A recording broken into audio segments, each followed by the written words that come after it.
Welcome to Straight to the Point. And don't hit that like button. Well, not yet anyway, because I've got a challenge for you. I've played this game for well over 30 years now, and I've picked up a lot of tips, shortcuts, and secrets along the way. For example, in Green Hill Zone Act 3, if you take the lower path, don't spring up. Instead, jump over the spikes and hey presto, 50 rings and an extra life at your disposal. Did you know that? Hey, did you know that? Chances are, yes, you did. So don't click anything yet. But as soon as I show you something that makes you go, oh, I didn't know that. Now you have to like this video. If nothing interested you, you have my permission to smash the dislike button. I'll get engagement either. Anyway, into everyone's favourite level. Instead of pushing the block, you can just balance on the edge here and then jump and squeeze on by. It takes some practice to pinpoint exactly where to stand, but it's pretty easy. Also further down the road, you can jump into the wall here and be awarded a nice chunk of rings and a 1-up. That's handy. In Act 2, don't bore yourself waiting on this block across the lava. Instead, hop onto the block and run and jump. And again.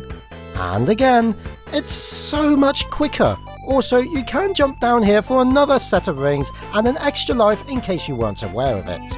In Act 3, many may be aware of this, but it's a massive shortcut that I have to mention it. As you can see in this sped up gameplay, it took me roughly a whole minute and a half to get from point A to point B, which is the intended course. Rather that way though, you can jump onto this spike plunger and go through this wall. Not only do you get spoiled with a 1-up, but you can keep going and end up at point B within 10 seconds. That shaves 80 seconds from your speed run. Into Spring Yard now, and near the beginning of Act 1, you can skip all these slothful blocks. Right at the start when you go up this slope, head left onto this platform, and you're awarded an extra life, but more importantly, speed shoes. With those active, go into the next area, but just before the slow-moving bricks, hit this spring and then roll while holding right on the D-pad. And ta-da! You've saved yourself 30 seconds or even more if you continue the high path. In Act 2, if you didn't make the high ledge at the beginning, then you have to climb up these sluggish binoculars. Yes, when I was younger, I thought these looked like binoculars from a bird's eye point of view. Don't judge me! In place of obeying the arrow of rings, go through this wall. Yeah, it may look like we're not meant to be here, but trust me, keep digging and you'll end up to this extent, cutting the top path. In all honesty, this way isn't really a shortcut because it can take just as long, but for your patience, you're given a 1-up and launched to where the shield is located. Labyrinth Zone. Here's a tip you need to learn. Usually when you dive into the water, you open the door and let the current take you to where you need to go. However, if you press this button and then take the rising platform, taking care not to hit the spikes or any other hazards, ascend back out of the water and, hey, what's this platform doing here? This little fellow would take you to the far right of the water pit and you get to skip nearly the entire level. Now on European and North American versions of the game, it's only possible to finish the act with 49 rings maximum, meaning you cannot get a big ring this way. Nevertheless, with the Japanese version, they added a single ring in this odd location so that as long as you don't take a hit, you can access a special stage if you need to. In Act 3, I bet you instinctively go this way, right?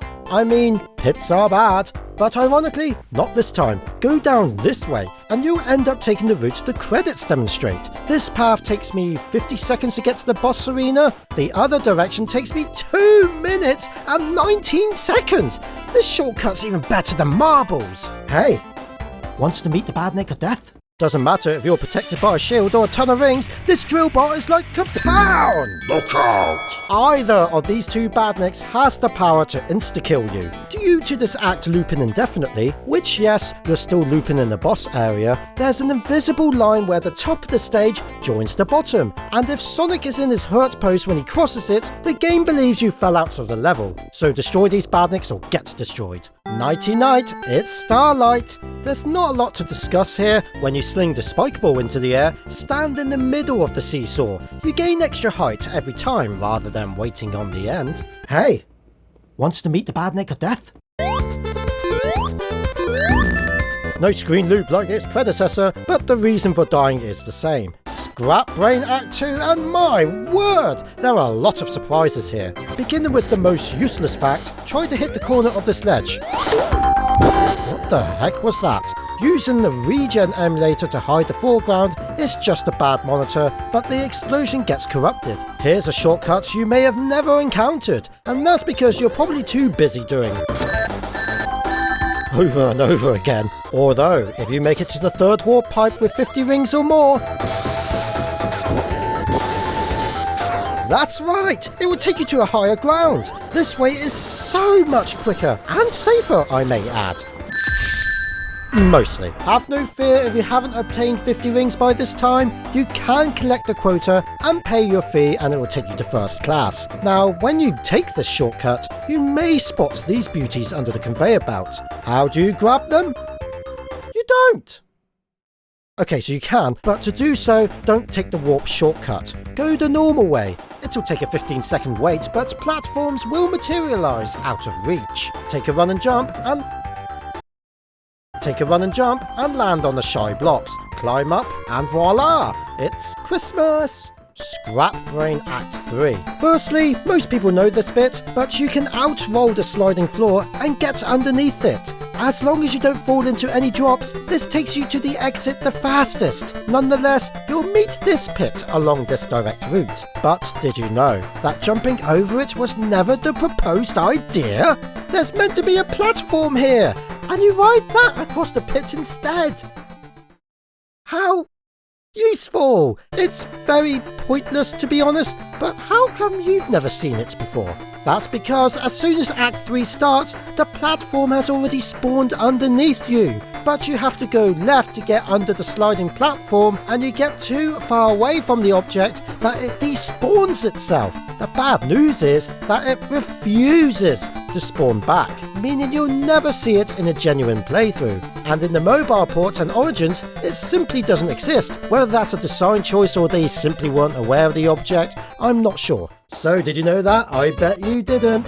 Wait, there's still a % of you who haven't learned anything new yet? Okay, I've got more to express. In Final Zone, when you defeat Eggman, it's possible to accidentally knock him again. When you land the final hit, the boss count is 0. Yet, bump him again, the counter negates into the minuses, meaning you now have to hit him a further 255 times, which is impossible before the time runs out. And moving away from zone-specific knowledge, most people are aware of the level select and debug code for Sonic 1. With debug enabled, you can pause the game and hold B to play it in slow-mo, or press C to advance a frame. Pretty neat if you want to get a precise screenshot. In the NA and EU variants, during demos and even the credit sequences, you can hold A, B and C to stop Sonic from jumping. On the Japanese cart, this secret is completely absent. Albeit, what the Japanese title does get are the extra layer deformations. The title screen, Green Hill and Marble all get the sky scrolling in layers,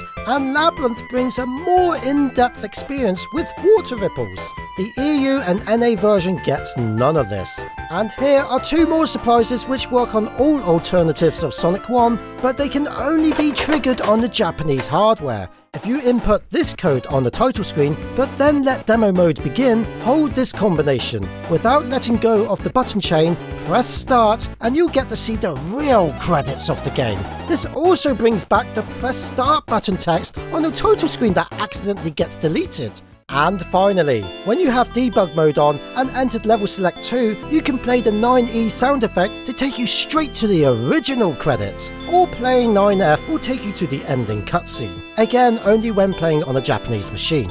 There are a couple more that I didn't include because this video is getting too long, but if you know everything that I mentioned so far, you can now hit the dislike button. Sonic 2 next? And that's straight to the point.